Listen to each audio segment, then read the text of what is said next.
요한계시록 교회 주인이신 주님께서 고난 가운데 있는 교회와 성도들을 위로하고 격려하시기 위해서 주신 계시의 말씀입니다. 우선 본문 가운데는 이 사도 요한이 이 계시를 받게 된 그 상황과 또 그것을 주신 계시의 모습이 자세히 설명되고 있는데요. 9절과 10절 말씀, 나 요한 너희 형제요 예수의 환난과 나라와 참음에 동참하는 자라. 하나님의 말씀과 예수를 증언하였으므로 말미암아 반모라 하는 섬에 있었더니 주의 날에 내가 성령에 감동되어 내 뒤에서 난 나팔 소리 같은 큰 음성을 들으니, 여기서 우리가 가장 먼저 관심을 가져야 할 사실은 이 계시를 받는 사람이 사도 요한이라는 사실이지요.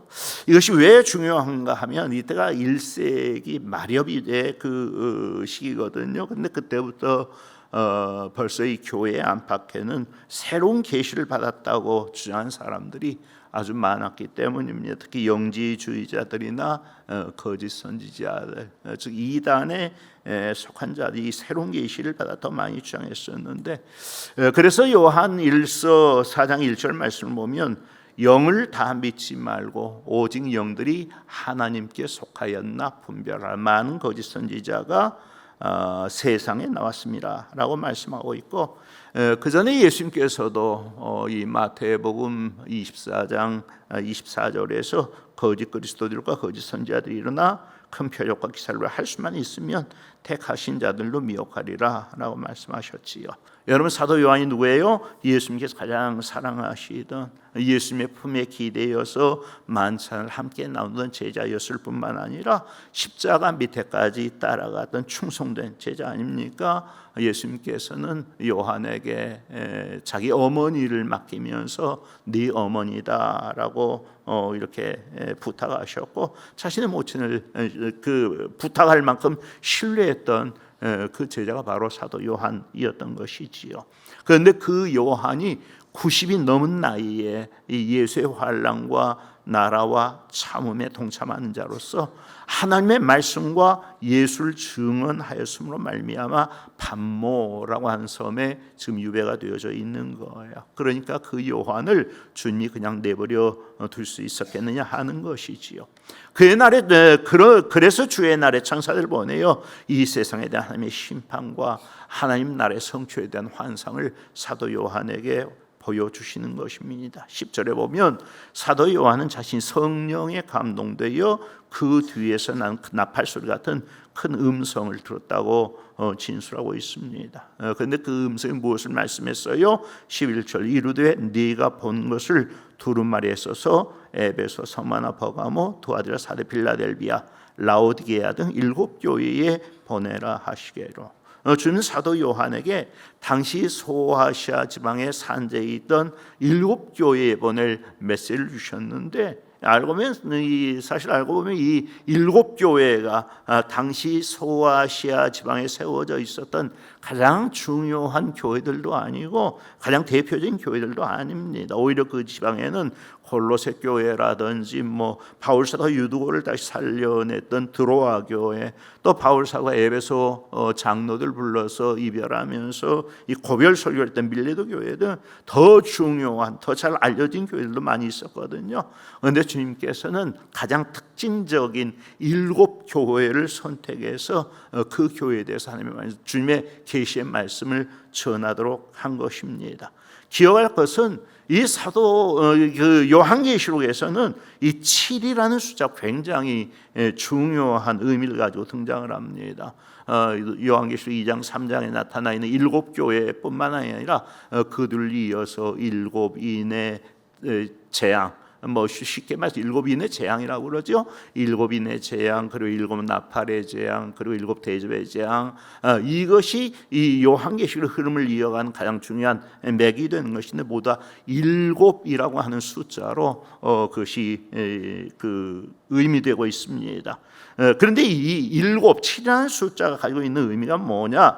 하나님께서 7일 동안에 천지를 창조하셨잖아요. 그러니까 하나님이 이루어 가신 모든 일의 완성을 의미하는 숫자가 바로 이 7이라고 하는 완전수지요. 하나님이 모든 일을 이루어 가시는 완성을 향해 나가는, 완성을 이루는 숫자가 바로 이 7이라고 하는 숫자인 것입니다. 그러니까는 일곱 교회라고 하는 숫자적인 일곱이 아니라 하나님이 완성하신 교회의 전체적인 모습, 오가는 모든 세대의 모든 교회를 의미하는 그 교회가 바로 이 소아시아 일곱 교회, 가장 대표적인 특징적인 그런 교회들인 것이지요. 따라서 주님이 그들에게 주시는 말씀은 그들에게만 주시는 말씀이 아니라 오가는 모든 세대의 모든 교회들에게 주님이 주신 말씀이라고 우리가 이해하는 것이 좋겠습니다. 또 하나 중요한 사실은 2장과 3장을 보면 주님은 사도 요한에게 그 일곱 교회 사자들에게 편지하라고 말씀을 하셨거든요. 일곱 교회 사자 누구예요? 일곱 교회 목회자들에게 편지를 해라. 그래서 생각해 보면, 여러분 생각해 보세요. 일곱 교회, 그 당시에 일곱 교회 사자들이다, 일곱 교회 목회자들이다. 그러면 사도 요한만큼은 아니더라도 제법 신령한 은사를 많이 가진 그런 지도자들이지 않았겠습니까? 그 가운데 능력을 행하는 분도 있었을 것이고, 예언의 은사를 받으신 분, 또 뭐 지혜와 지식의 말씀의 은사를 받은 분 많이 있었을 거예요. 그런데 왜 주님은 그 각 지도자들에게 그 교회에 대한 계시를 주셔서 그들로 직접 그 교회를 가르치게 하지 않으시고, 사도 요한에게 그 교회에 보내는 계시를 주셔서 사도 요한을 통해 그 교회 사자들에게 말씀하게 하셨느냐? 왜 사도 요한을 통해서 주님의 계시의 말씀을 전하게 하셨느냐 하는 것입니다. 여러분, 그 이유가 뭘까요? 그만큼 주님 자신이 계시의 통로를 제한하고 계시다는 사실입니다. 누가디오였던 교회 안에서는 오직 하나님께서 말씀하신 것과 보여주신 것만 선포해야 합니다. 가끔 보면 이 하나님의 말씀을 정확히 풀어내지 않고 제멋대로 성경을 해석해가지고 자기 생각대로 마구 말하는 사람도 있는데, 그러면 절대로 안 되는 거예요. 그러면 이단이 되는 것입니다. 설교자들은 모든 교회의 주인이신 주님께서 당신의 교회에 말씀하고 싶어 하시는 바로 그것만 말해야 하는 것이고, 그러면 교회는 어떻게 해야 돼요? 그렇게 전해지는 주님의 말씀에 주목하면서 그 말씀에 순종하도록 해야 하는 것이지요. 이 신앙생활에서는 기도도 중요하고 찬양도 중요하고 봉사도 중요하지만 가장 중요한 일은 하나님의 말씀을 듣는 일입니다. 주님의 말씀을 들어야 주님의 뜻을 분별하게 되고 그 뜻대로 살 수 있기 때문입니다. 이어 사도 요한은 자신 본 계시의 모습을 그대로 묘사합니다. 그런데 뭐라고 묘사되어 있어요? 12절부터 16절입니다.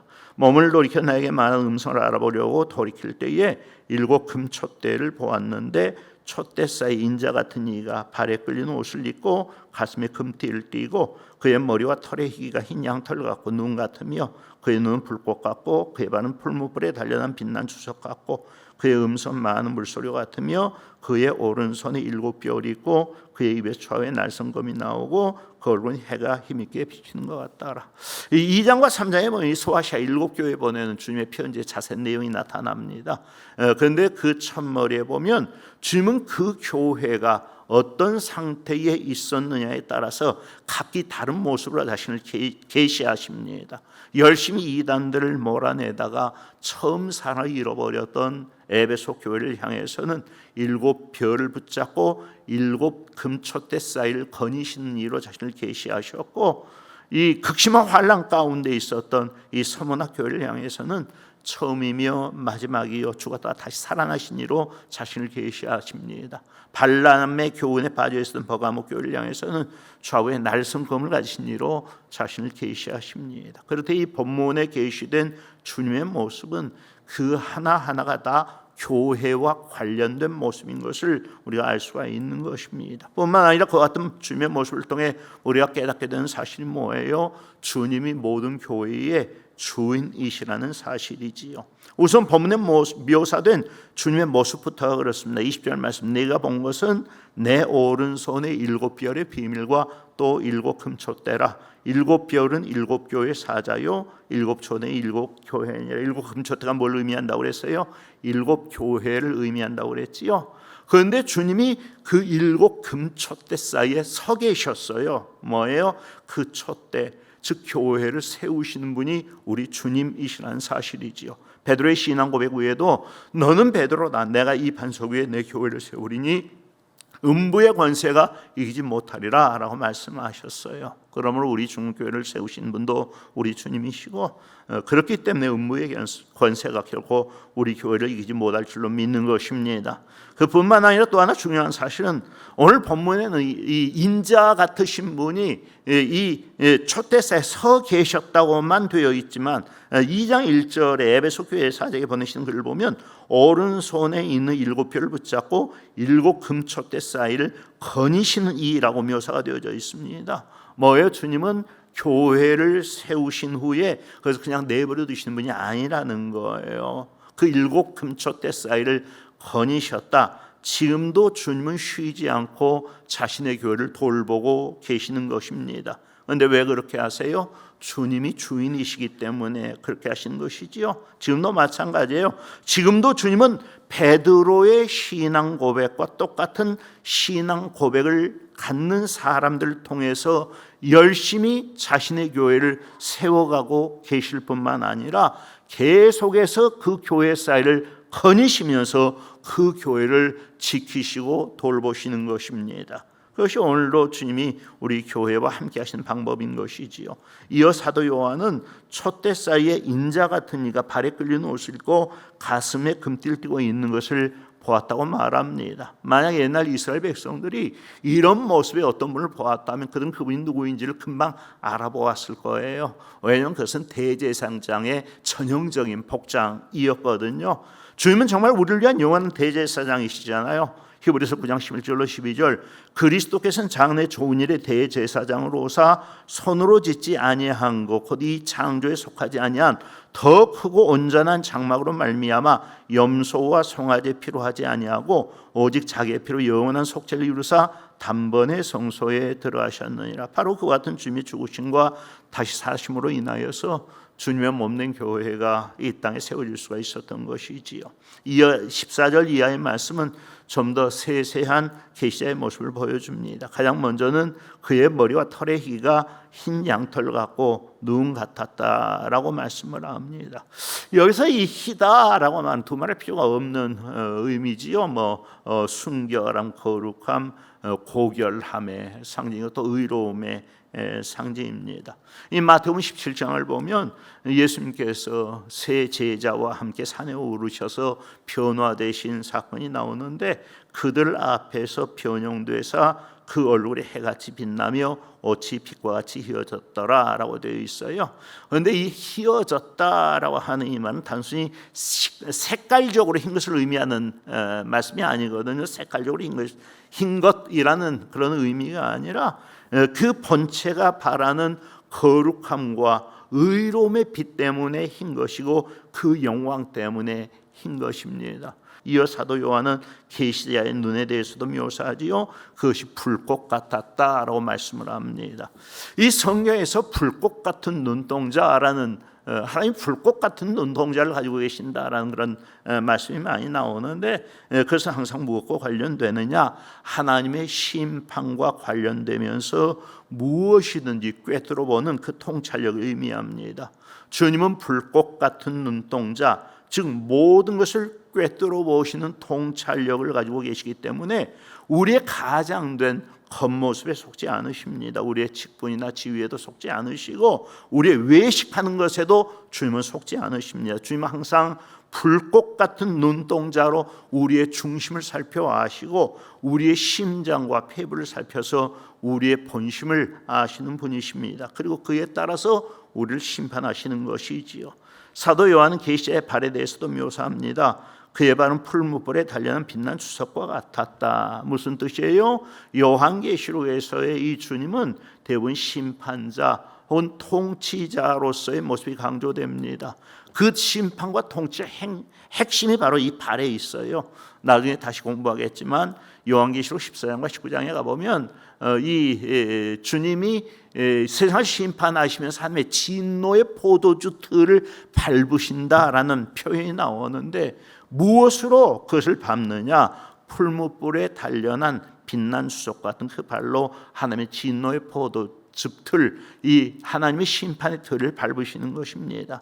즉 풀무불에 단련한 빛난 주석 같은 발이라고 하는 것은 하나님의 심판을 시행하기 위해서 충분히 준비된 혹은 아주 강하게 단련된 심판자의 모습을 의미하는 것이지요. 따라서 누구도 그분에게 대항할 수 없을 뿐만 아니라 대항하는 자는 다 그 풀무불에 단련한 빛난 주석 같은 발에 짓밟혀 아주 참혹한 심판을 받게 되는 것입니다. 다음으로 사도 요한은 그의 음성이 많은 물소리와 같았다라고 그랬는데 뭐예요? 여기 많은이라고 하는 단어는 많다라는 그런 의미도 있지만 크다, 강하다, 강렬하다라는 그 의미가 더 강합니다. 따라서 이 말씀은 아주 강력한 물소리와 같았다. 마치 그 높은 곳에 떨어지는 폭포 소리와도 같았다라고 하는 아주 압도하는 권위가 있고 위험이 있는 그런 음성을 들었다라는 것이지요. 우리는 누구나 그 음성을 들어야 하고 그 음성에 순종해야 합니다. 여기까지가 계시자 외모에 대한 묘사입니다.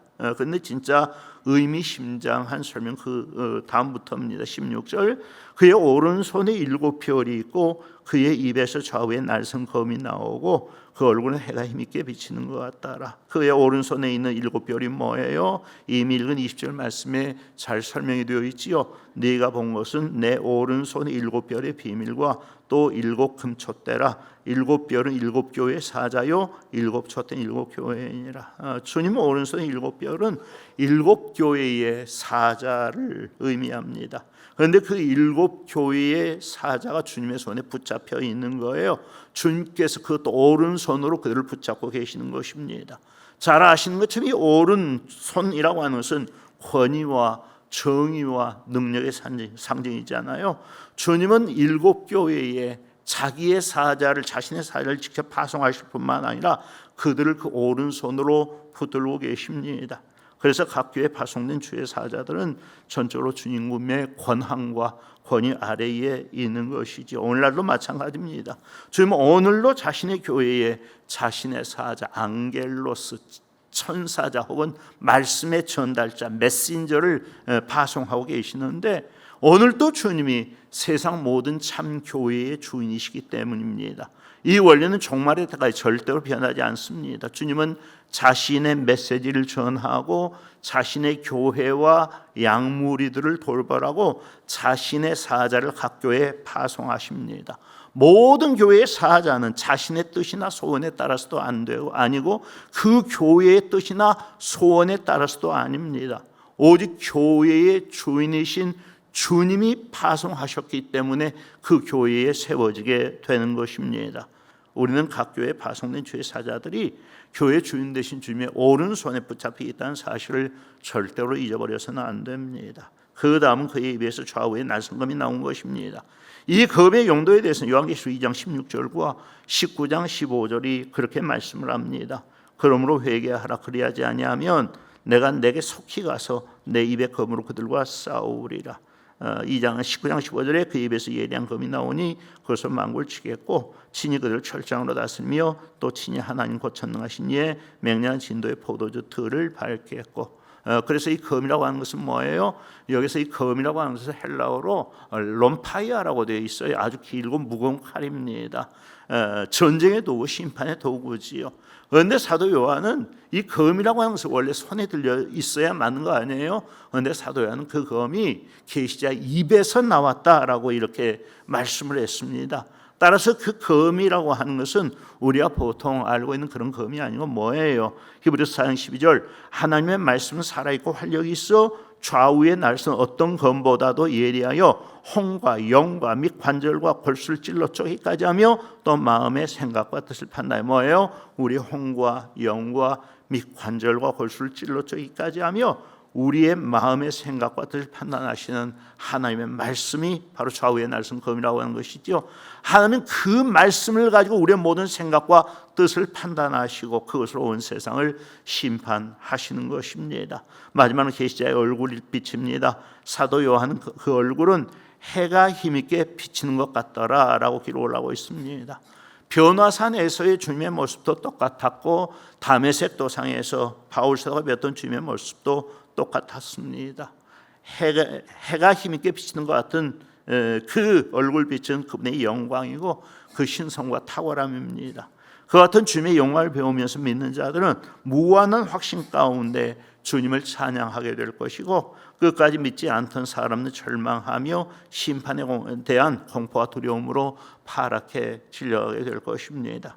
17절에 보면 그 같은 영광스러운 주님의 모습 앞에 사도 요한은 그 발 앞에 엎드려져 죽은 자 같이 되었다라고 되어 있습니다. 그러자 주님이 그 오른손을 그에게 얹으신 후에 이렇게 말씀하시는 거예요.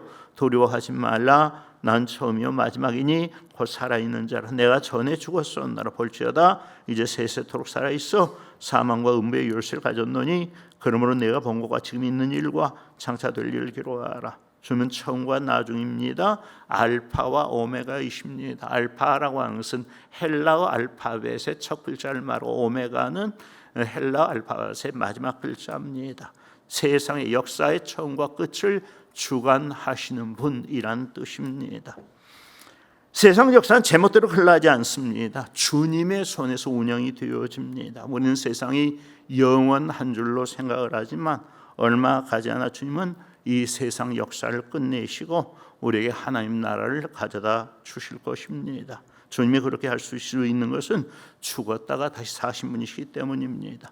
주님이 십자가에서 죽으셨을 때 제자들은 자기들이 주님 안에서 가지고 있었던 모든 믿음과 소망이 다 헛것이 되어지는 줄로 생각하며 절망하고 좌절했습니다. 그렇지만 그 기간은 단지 사흘이었고 시간적으로는 36시간 남짓이었습니다. 주님은 그동안만 죽음에 붙잡혀 있었고 그 시간이 지난 다음에는 금방 부활하셔서 지금은 영원히 살아계십니다.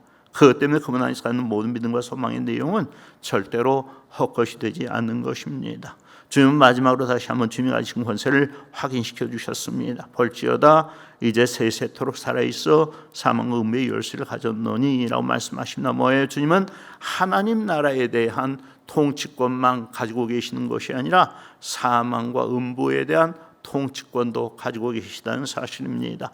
대적 사탄 마귀는 주님의 통치 밖에 있는 존재가 아니라 주님의 통치 아래에 있으면서 장차 영원한 심판을 받고 음부 지옥에 들어가게 될 존재입니다. 주님께서는 주님이 가지신 음부의 열쇠로 지옥의 문을 여신 후에 모든 믿지 않는 자들과 대적하는 자들과 사탄과 악령의 무리들 심판하셔서 그 안에 가둬놓으신 후에 그 문을 다시 잠그시고 영원히 봉해버리실 것입니다. 그래서 다시 회복되는 하나님 나라에는 영원히 악이 존재하지 않고 선과 의만 있게 되는 것입니다. 그것이 우리의 소망이며 그 소망을 주님이 우리를 위해서 이루어 주실 것입니다. 여기까지 계시록 1장에 나타난 계시자의 모습입니다. 뭐예요? 주님이 교회의 주인이시라는 사실이고, 그래서 교회의 모든 문제에 대해서 주님이 직접 관여하고 계시다는 사실입니다. 주님이 교회 자신의 사자들을 파송하시고 교회의 모든 잘잘못을 따지십니다. 음부의 권세로부터 교회를 지키시고 보존하시며 교회를 바로 세우셔서 자신의 사명을 다 감당하게 하십니다. 요한계시록은 믿지 않는 자들에게는 두려움과 심판식일지 몰라도 믿는 자들에게는 놀라운 승리와 영광의 책입니다. 이 책을 계속 공부해 나가는 동안 말세와 하나님 나라에 대한 정확한 지평이 열려질 뿐만 아니라 더욱 담대함으로 오늘 신앙의 모든 싸움에 승리하는 우리 모두가 될 수 있기를 주의 이름으로 축복합니다.